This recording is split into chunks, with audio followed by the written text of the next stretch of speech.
UN Special Representative Ghassan Salame has been leading the latest push to unify and stabilize Libya, 7 years after the uprising that toppled and then killed Muammar Gaddafi.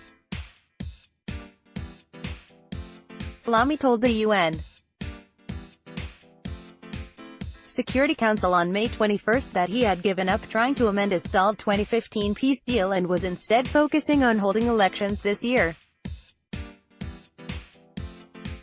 Once we have this roadmap, we will have outlined the commitments from all sides and the next steps, a French presidential advisor told reporters in a briefing. The terms of Mr. Salame's mission will be clearer. Prime Minister Fayez al-Sarraj, Eastern Libya Commander Khalifa Haftar, Aguila Saleh, President of the Eastern House of Representatives, and Khaled al-Mishri, President of the High Council of State, have all been invited. Under President Emmanuel Macron, France has tried to play a bigger role in coaxing Libya's factions to end the turmoil, which has let Islamist militants gain a foothold and allowed migrant smugglers to flourish. The meeting will encourage the parties to quickly adopt the necessary arrangements for the staging of elections this year. A draft of the 13-point non-binding political roadmap seen by Reuters includes the call for the immediate unification of the central bank, a commitment to support the creation of a national army. It also agrees to an inclusive political national conference within 3 months. Analysts were cautious on the initiative.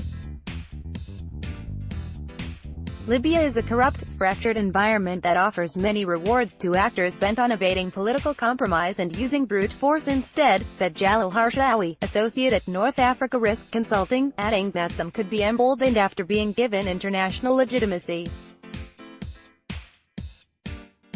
Others will feel excluded and tempted to conduct attacks and grab territory. The draft threatens international sanctions on those that impede the accord or dispute the outcome of elections. Past attempts at peace deals in Libya have often been scuttled by internal divisions among the country's competing armed groups and by the different countries backing the local actors.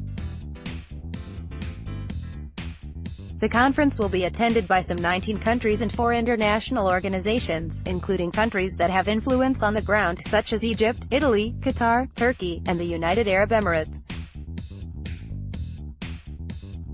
If everyone agrees, then it will be a step forward.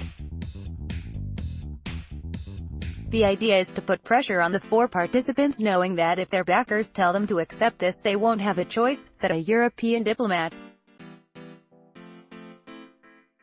That's partly true, but there is also an inter-Libyan dynamic to take into consideration, said a European diplomat. The meeting comes almost a year after Sarraj and Haftar committed to a conditional ceasefire and to working towards election in talks already chaired by Macron. He was criticized at the time for consulting neither the UN nor the partners. France is unlikely to influence how the parties behave on the ground, Harshawi said, adding that previous sanctions and threats had made no noticeable impact on the behavior of protagonists on the ground. Reuters date created, the 27th of May 2018.